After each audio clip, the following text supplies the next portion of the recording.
வணக்கம். மூன் செய்திகளுக்காக முத்தமிழ்ச்செல்வி. இன்றைய முதன்மை செய்திகள்.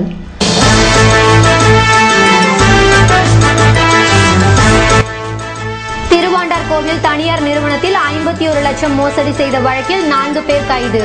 வீடு, கார், பைக், நகைகள் பறிமுதல்.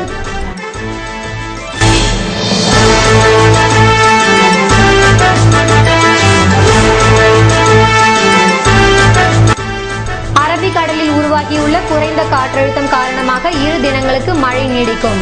3 நாட்கள் பெய்த மழைக்கு சாலைகள் சேதம்.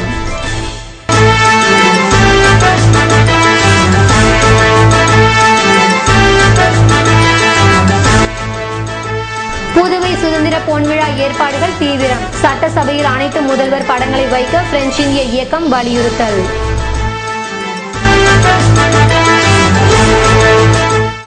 இனி விரிவான செய்திகள். புதுவை அருகே திருவாண்டார்கோவில் தனியார் நிறுவனத்தில் மோசடி வழக்கில் கணக்கு அதிகாரி மற்றும் அவரது நண்பர்கள் போலீசாரால் கைது செய்யப்பட்டனர். புதுவை அருகே உள்ள திருவாண்டார்கோவிலில் உள்ள தனியார் நிறுவனத்தின் கணக்கு பிரிவில் அதிகாரியாக பணியாற்றிய வந்த மகேந்திரன் என்பவர் கடந்த 2008ஆம் ஆண்டிலிருந்து 51 லட்சம் ரூபாய் அளவில் மோசடி செய்திருப்பதாக போலீசில் புகார் செய்யப்பட்டது. இதனைத் தொடர்ந்து வழக்கு பதிந்த திருபுவனை காவல் நிலைய போலீசார் SP தெய்வசிகாமணி மேற்பார்வையில் தீவிர விசாரணை மேற்கொண்டனர். இதில் கணக்கு அதிகாரியாக பணியாற்றிய மகேந்திரன் தனது நண்பர்கள் சர்க்குணவேல், குமாரவேல், லெனின் ஆகியோர் துணையுடன் மோசடியில் ஈடுபட்டது கண்டுபிடிக்கப்பட்டது. இதனைத் தொடர்ந்து 4 பேரையும் கைது செய்த காவல்துறையினர் மோசடி செய்த பணத்தில் வாங்கிய வீடு, கார், மோட்டார் சைக்கிள் மற்றும் நகைகளை பறிமுதல் செய்தனர். இதன் பின்னர் 4 பேரும் நீதிமன்றத்தில் ஆஜர்படுத்தப்பட்டு காலாப்பட்டு சிறையில் காவலில் வைக்கப்பட்டனர். It is revealed that not 23 lakhs but he has misappropriated to the tune of about 51 lakh rupees. Not 23 but 51 lakh rupees he has misappropriated from the company over the long period of time. He has used this misappropriated funds to buy a new car, motorcycle, a house and his marriage expenses. We have recovered the motor car, new car, motorcycle and the cash rupees 40,000 and some jewelry. The investigation is still on. We will seek the police custody of the accused after completing the formalities and we hope to recover remaining value and we do the needful whether we can attach the property and so on and on. அரபிக்கடலில் உருவாகியுள்ள குறைந்த காற்றழுத்தம் காரணமாக புதுவையில் மழை நீடிக்கும் என வானிலை மையம் தெரிவித்துள்ளது. வளிமண்டலத்தின் மேல் அடுக்கில் காணப்படும் சுழற்சி மன்னார் பகுதியில் மையம் கொண்டிருந்ததால் கடந்த 4 தினங்களாக தமிழகம் மற்றும் புதுவையில் மழை பெய்து வருகிறது. ஆண்டுதோறும் துவங்கும் வடகிழக்கு பருவமழை திங்கட்கிழமை துவங்கும் என வானிலை மையம் தெரிவித்திருந்த நிலையில் தற்போது உருவான குறைந்த காற்றழுத்த தாழ்வினால் மழை பெய்ய துவங்கியிருக்கிறது. இதனால் புதுவையின் தாழ்வான பகுதிகளில் மழைநீர் தேங்கி நிற்கிறது. குறிப்பாக ரெயின்போ நகர், வெங்கடா நகர் உள்ளிட்ட பல இடங்களில் மழைநீர் வெளியேற வழி இல்லாமல் அப்பகுதி சேரும் சகதியுமாக காட்சியளிக்கிறது. கடந்த 4 தினங்களாக லேசாக பெய்த மழைக்கே புதுவை நகர பகுதி அல்லாடி கொண்டிருக்கும் சூழ்நிலையில் இனிவரும் காலங்களில் தொடர் மழையினால் ஏற்படும் பாதிப்பை தடுக்க பொதுப்பணித்துறை விரைவாக நடவடிக்கை எடுக்க வேண்டும் என மக்கள் கோரிக்கை விடுத்துள்ளனர். இதுபோன்ற சூழ்நிலையில் அரபிக்கடலில் உருவாகியுள்ள குறைந்த காற்றழுத்தம் காரணமாக மையம் கொண்டிருப்பதால் 2 தினங்களுக்கு கனமழை நீடிக்கும் என வானிலை மையம் தெரிவித்துள்ளது. சுதந்திர பொன்விழாவினை முன்னிட்டு சட்டசபையில் அனைத்து முதல்வர்களின் படங்களை வைக்க வேண்டும் என பிரெஞ்சு இந்திய விடுதலை கால மக்கள் இயக்கம் வலியுறுத்தி உள்ளது. பிரெஞ்சு இந்திய புதுவை பிரதேச விடுதலை கால மக்கள் இயக்க கூட்டம் அதன் தலைவர் சிவராஜ் தலைமையில் நடைபெற்றது. இதில் இயக்க நிர்வாகிகள் மற்றும் உறுப்பினர்கள் பங்கேற்றனர். கூட்டத்தில் புதுவை சுதந்திர தின பொன்விழாவை கொண்டாடுவது தொடர்பாக அறிவிப்பினை வெளியிட்ட முதல்வருக்கு பாராட்டு தெரிவிக்கப்பட்டது. மேலும் புதுவை சுதந்திர பொன்விழாவினை முன்னிட்டு பிரெஞ்சு குடியுரிமையை தியாக செய்த தியாகிகளுக்கு 1000 ரூபாய் வழங்க வேண்டும், ஆளுநர் மாளிகையில் வைக்கப்பட்டுள்ளது போன்று புதுவை சட்டமன்றத்தில் அனைத்து முதல்வர்களின் படங்களை வைத்து சரித்திரம் எழுத வேண்டும் என தீர்மானம் நிறைவேற்றப்பட்டது. தமிழக முன்னாள் முதல்வர் ஜெயலலிதா சிறையில் இருந்து ஜாமீனில் விடுதலையானதையொட்டி கோவிலில் நடைபெற்ற பூஜைகளில் பக்தர்கள் கலந்து கொண்டனர். சொத்து குவிப்பு வழக்கில் தண்டனை பெற்ற தமிழக முன்னாள் முதல்வர் ஜெயலலிதா பெங்களூர் சிறையில் வைக்கப்பட்டிருந்தார். 21 நாட்களுக்கு பின்னர் அவர் ஜாமீனில் விடுதலை செய்யப்பட்டார். இதனையொட்டி புதுவை தர்மபுரி ஆஞ்சநேயர் கோவிலில் பூஜைகள் நடத்தி அன்னதானம் வழங்கப்பட்டது. இதில் மாநில செயலாளர் புருஷோத்தமன், சட்டமன்ற உறுப்பினர்கள் அன்பழகன், ஓம் சக்தி சேகர், முன்னாள் பாராளுமன்ற உறுப்பினர் ராமதாஸ், கட்சி நிர்வாகிகள் மற்றும் தொண்டர்கள் கலந்து கொண்டனர். புதுவை அரசு மருத்துவமனையில் நடைபெற்ற கருத்தரங்கில் அரசு பணியாளர்கள் பின்பற்ற வேண்டிய சட்டத்திட்டங்கள் குறித்து விளக்கம் அளிக்கப்பட்டது. புதுவை அரசு சுகாதாரத்துறை சார்பில் கருத்தரங்கம் இந்திரா காந்தி மருத்துவமனையில் சனிக்கிழமை நடைபெற்றது. டாக்டர் ரங்கநாத் தலைமை தாங்க டாக்டர் வாசுதேவன் அரசு பணிக்கான சட்டத்திட்டங்கள், அவர்கள் பின்பற்ற வேண்டிய விதிமுறைகள் குறித்து விவாதிக்கப்பட்டது. இதில் மருத்துவ உள்ளிருப்பு அதிகாரி ரகுநாத், அவசர சிகிச்சை பிரிவின் தலைவர் ஏகநாதன், டாக்டர் ராஜசேகர் உட்பட பலர் கலந்து கொண்டனர்.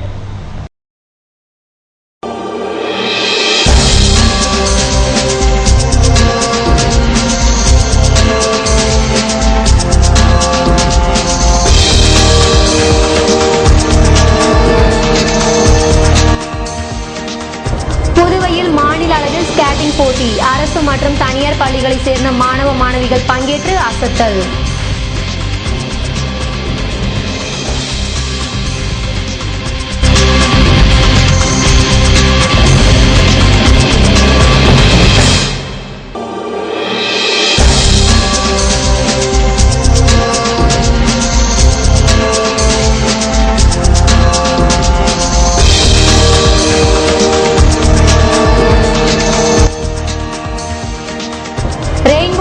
மின்துறை ஊழியர் வீட்டின் பூட்டை உடைத்து 100 பவுன் நகை கொள்ளை.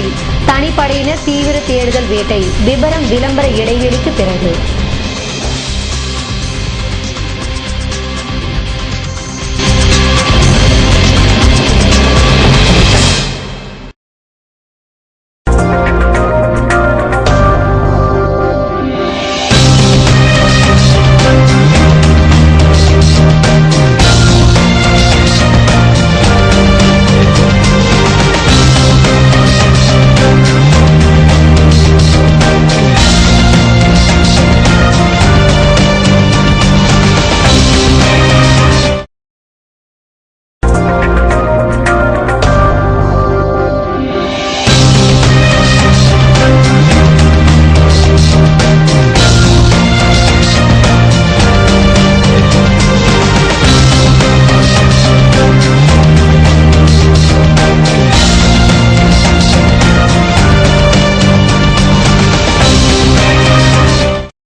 செய்திகள் தொடர்கின்றன. தூய்மை இந்தியா திட்டத்தின்படி மாணவ மாணவிகள் விழிப்புணர்வு நிகழ்வில் பங்கேற்றனர். தூய்மை இந்தியா மற்றும் எரிபொருள் சிக்கனம் விழிப்புணர்வு நிகழ்ச்சி உழவர்கரை நகராட்சி மகளிர் நுகர்வோர் அமைப்பு, இந்திரா இண்டென் காஸ் சர்வீஸ் நிறுவனம் ஆகியவை இணைந்து நடத்தியது. இந்திரா இண்டென் உரிமையாளர் பரசுராமன், இந்தியன் ஆயில் கார்ப்பரேஷன் சந்திரன், அரவிந்தன், நுகர்வோர் அமைப்பு தலைவி திலகவதி, மாவட்ட ஆசிரியர் பயிற்சி நிறுவனம் பிரின்சிபல் பாஸ்கரன் ஆகியோர் கலந்து கொண்டனர். தூய்மை இந்தியா நிகழ்விற்கு மரக்கன்றுகள் வழங்கப்பட்டது. எரிபொருள் சிக்கனம் பற்றி செயல்முறை விளக்கம் அளிக்கப்பட்டது. இதேபோல் புதுவை உருளையன்பேட்டை மங்கலட்சுமி நகரில் உள்ள ஆல்பா மெட்ரிக் மேல்நிலைப் பள்ளியில் மாணவர்கள் தூய்மை இந்தியா விழிப்புணர்வு நிகழ்ச்சியில் கலந்து கொண்டனர். ஆல்பா கல்வி நிறுவனங்களின் சேர்மன் பாஷிங்கம், ஆல்பா கல்வி நிறுவனங்களின் இயக்குனர் தனத்யாகு தூய்மையின் அவசியம் குறித்து மாணவர்களுக்கு விளக்கினார். இந்நிகழ்வை சேர்மன் துவக்கி வைக்க இயக்குனர் தனத்யாகு, பள்ளி ஆசிரியர்களும் ஊழியர்களும் உடனிருந்தனர். அதன்பின் புதுவை கடற்கரையில் உள்ள தூய் பிளஸ் சிலையிலிருந்து மாணவர்கள் அனைவரும் அணிவகுப்பாய் வந்து விழிப்புணர்வு பேரணி கலந்து கொண்டு அப்பகுதியை தூய்மைப்படுத்தினர். மேலும் தூய்மை இந்தியா நிகழ்ச்சியில் ஆசிரியர் மற்றும் மாணவர்கள் உறுதிமொழி ஏற்றனர். மாணவர்கள் விழிப்புணர்வு ஊட்டும் விளம்பர பலகைகளை கையில் ஏந்திய வண்ணம் ஊர்வலம் வந்து நிகழ்ச்சியை இனிதே முடித்தனர். அங்கன்வாடி ஊழியர்களுக்கு தீபாவளியையொட்டி கருணை தொகையை முதல்வர் ரங்கசாமி வழங்கினார். மகளிர் மற்றும் குழந்தைகள் மேம்பாட்டுத்துறை செயல்படுத்தும் ஒருங்கிணைந்த குழந்தைகள் நலத்திட்டத்தின் கீழ் புதுச்சேரி யூனியன் பிரதேசத்தில் 788 அங்கன்வாடி மையங்கள் இயங்கி வருகின்றன. இம்மையங்களில் மதிப்பூதிய அடிப்படையில் 201 அங்கன்வாடி ஊழியர்கள் மற்றும் 275 உதவியாளர்கள் பணிபுரிகின்றனர். இவர்களுக்கு தீபாவளியை முன்னிட்டு கருணை தொகையாக ரூபாய் 500 வீதம் வழங்க முதல்வர் ரங்கசாமி உத்தரவிட்டார். அதன்படி ரூபாய் 2,38,000 அரசின் ஒப்புதல் பெறப்பட்டது. இதையடுத்து இத்தொகை வழங்கும் விழா சட்டமன்ற வளாகத்தில் உள்ள முதல்வரின் அலுவலகத்தில் நடந்தது. முதல்வர் ரங்கசாமி அங்கன்வாடி ஊழியர்கள் மற்றும் உதவியாளர்களுக்கு தலா ரூபாய் 500 வீதம் கருணை தொகையை வழங்கினார். நிகழ்ச்சியில் அமைச்சர் ராஜவேலு, மகளிர் மற்றும் குழந்தைகள் மேம்பாட்டுத்துறை இயக்குநர் மீனாகுமாரி, திட்ட அதிகாரி பத்மா மற்றும் குழந்தைகள் நலத்திட்ட அதிகாரிகள் உடனிருந்தனர். புதுவை மாநில அளவிலான ஸ்கேட்டிங் போட்டியில் அரசு மற்றும் தனியார் பள்ளி மாணவ மாணவிகள் பங்கேற்று தங்கள் திறமைகளை வெளிப்படுத்தினர். புதுவை மாநில ரோலர் ஸ்கேட்டிங் அசோசியேஷன் சார்பில் 8 வயதுக்கும் மேற்பட்டவர்களுக்கு மாநில அளவிலான சாம்பியன்ஷிப் போட்டிகள் கடந்த 24ஆம் தேதி துவங்கி நடைபெற்று வருகிறது. இந்த போட்டியினை ரோலர் ஸ்கேட்டிங் சங்க தலைவர் திருவேங்கடம் துவக்கி வைக்க பொதுச் செயலாளர் பிரசாத் ராவ் முன்னிலை வகித்தார். அகில இந்திய ரோலர் ஸ்கேட்டிங் பெடரேஷன் பார்வையாளர் அந்தோனி ஜேம்ஸ் மேற்பார்வையில் நடைபெறும் இந்த போட்டியில் புதுவை மற்றும் காரைக்காலில் இருந்து மாணவ மாணவியர் பங்கேற்று தங்கள் திறமையை வெளிப்படுத்தி வருகின்றனர். இதில் சங்க துணைத் தலைவர் தாமஸ் மற்றும் நிர்வாகிகள் கலந்து கொண்டனர்.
புதுவையில் மின்துறை ஊழியர் வீட்டின் பூட்டை உடைத்து 100 பவுன் நகைகளை திருடர்கள் கொள்ளையடித்து சென்றுவிட்டனர். புதுவை ரெயின்போ நகர் 7வது குறுக்கு தெரு விரிவு பகுதியை சேர்ந்தவர் ராஜகோபால். வானரப்பேட்டையில் உள்ள தனியார் பள்ளியில் ஆசிரியராக பணிபுரிந்து வருகிறார். இவரது மனைவி சசிகலா மின்துறை ஊழியர். நேற்று காலை கணவன் மனைவி இருவரும் வழக்கம் போல் கதவை பூட்டிவிட்டு வேலைக்கு சென்றனர். மாலை 6 மணியளவில் வீட்டுக்கு திரும்பிய போது பீரோ உடைக்கப்பட்டு அதில் உள்ள 100 பவுன் நகைகள் மற்றும் 20 கிலோ வெள்ளி பொருட்கள் கொள்ளை போனது கண்டு அதிர்ச்சி அடைந்தனர். விலையுயர்ந்த 2 வைர நகைகள், பட்டு புடவைகளும் திருட்டு போனதாக கூறப்படுகிறது. கொள்ளை போன நகை மற்றும் வெள்ளி பொருட்களின் மொத்த மதிப்பு ரூபாய் 30 லட்சத்துக்கும் மேல் இருக்கும். பின்பக்க கதவின் பூட்டை உடைத்து யாரோ மர்ம ஆசாமிகள் உள்ளே புகுந்து கைவரிசையை காட்டியுள்ளனர். இது குறித்து ராஜகோபால் பெரிய கடை காவல் நிலையத்திற்கு தகவல் தெரிவித்தார். சீனியர் எஸ்பி ஓமீர் சிங், வடக்கு எஸ்பி ரவிக்குமார் மற்றும் போலீசார் விரைந்து வந்து விசாரணை நடத்தினர். மோப்பனாய் வரவழைக்கப்பட்டது. கைரேகை நிபுணர்கள் தடயங்களை பதிவு செய்தனர். நகைகள் மற்றும் விலையுயர்ந்த பொருட்களை வைப்பதற்காக ராஜகோபால் தனது வீட்டில் தனியாக இரும்பு லாக்கர் வைத்துள்ளார். அந்த லாக்கர் பழமையாக இருந்ததால் சமீபத்தில் அதற்கு பெயிண்ட் அடித்துள்ளார். அதிலுள்ள நகைகளை பீரோவில் வைத்துள்ளார். சிறப்பு பூஜை செய்த பின் லாக்கரில் நகைகளை வைக்க முடிவு செய்திருந்தார். அதற்குள்ளாகவே கொள்ளையர்கள் பீரோவை உடைத்து நகைகளை திருடி சென்றுள்ளனர். கொள்ளை குறித்து பெரிய கடை போலீசார் விசாரணை நடத்தி வருகின்றனர். மின்துறை ஊழியர் வீட்டில் 100 பவுன் நகைகள் கொள்ளை போன சம்பவம் அப்பகுதியில் பரபரப்பை ஏற்படுத்தியுள்ளது. புதுவையில் பெய்து வரும் தொடர் மழை காரணமாக உசுட்டேரியின் நீர்மட்டம் கணிசமாக உயர்ந்துள்ளது. புதுவையின் சுற்றுலா இடங்களில் ஒன்றான உசுட்டேரியில் கடந்த 1 மாதத்திற்கு மேலாக நீர்மட்டம் குறைந்திருந்ததால் இயந்திர படகுகள் இயக்கப்படாமல் கரையோரம் நிறுத்தி வைக்கப்பட்டது. இதனால் உசுட்டேரிக்கு வரும் பயணிகள் ஏமாற்றம் அடைந்தனர். ஆனால் பயணிகளுக்கு ஆறுதல் அளிக்கும் வகையில் மிதி படகு சவாரி மட்டும் இயக்கப்பட்டு வந்தது. இருப்பினும் சுற்றுலா பயணிகளின் வரத்து குறைந்தே இருந்ததால் உசுட்டேரி பொலிவிழந்து காணப்பட்டது. புதுவையில் கடந்த 1 வாரமாக பெய்த தொடர் மழையால் உசுட்டேரியின் நீர்மட்டம் உயர்ந்துள்ளது. இதனிடையே இன்றும் நாளையும் வார விடுமுறை என்பதால் சுற்றுலா பயணிகள் அதிகமாக வருவார்கள். இதையடுத்து பயணிகளை கவரும் வகையில் படகு சேவையை துவக்குவதற்காக கரையோரம் நிறுத்தி வைக்கப்பட்டிருந்த இயந்திர படகுகளை ஊழியர்கள் சரி செய்தனர். மேலும் படகில் தேங்கியிருந்த மழை நீரையும் அகற்றினர். இதனால் உசுட்டேரியில் பயணிகள் இன்று முதல் இயந்திர படகில் சவாரி செய்யும் நிலை ஏற்பட்டுள்ளது.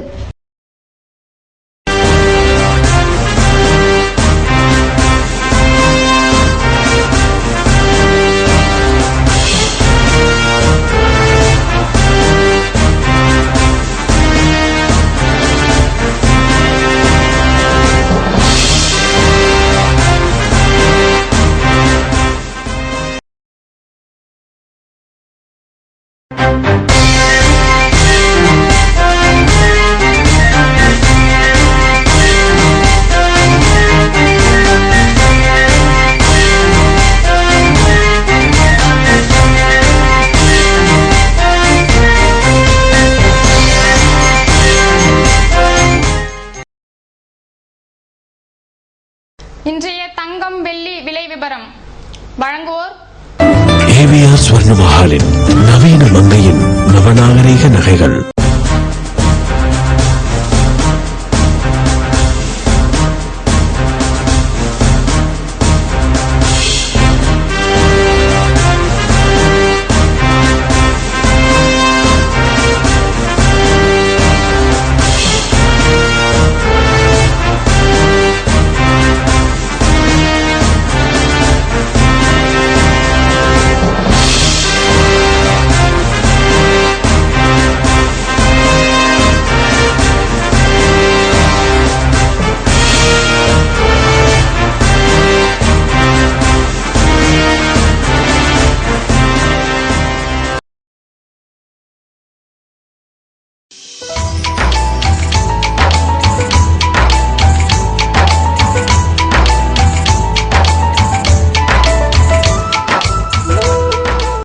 புதுவையில் இன்றைய வெப்பநிலை அதிகபட்சமாக 29 டிகிரி செல்சியஸாக பதிவானது.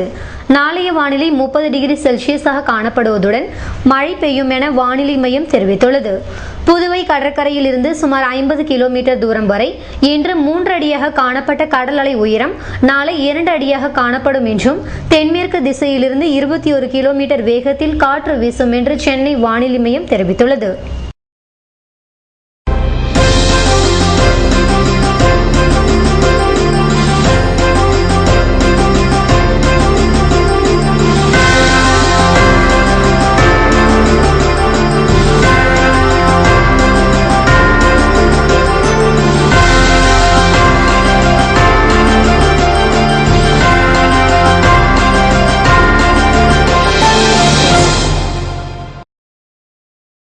மீண்டும் இன்றைய முதன்மை செய்திகள்.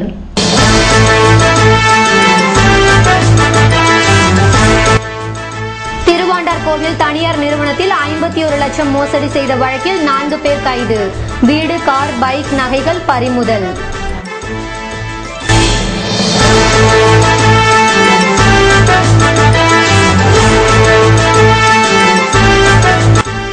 அரபிக்கடலில் உருவாகியுள்ள குறைந்த காற்றழுத்தம் காரணமாக 2 தினங்களுக்கு மழை நீடிக்கும்.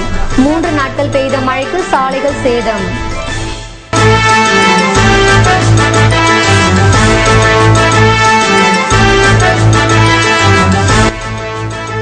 புதுவை சுதந்திர பொன்விழா ஏற்பாடுகள் தீவிரம். சட்டசபையில் அனைத்து முதல்வர் படங்களை வைக்க பிரெஞ்சு இந்திய இயக்கம் வலியுறுத்தல்.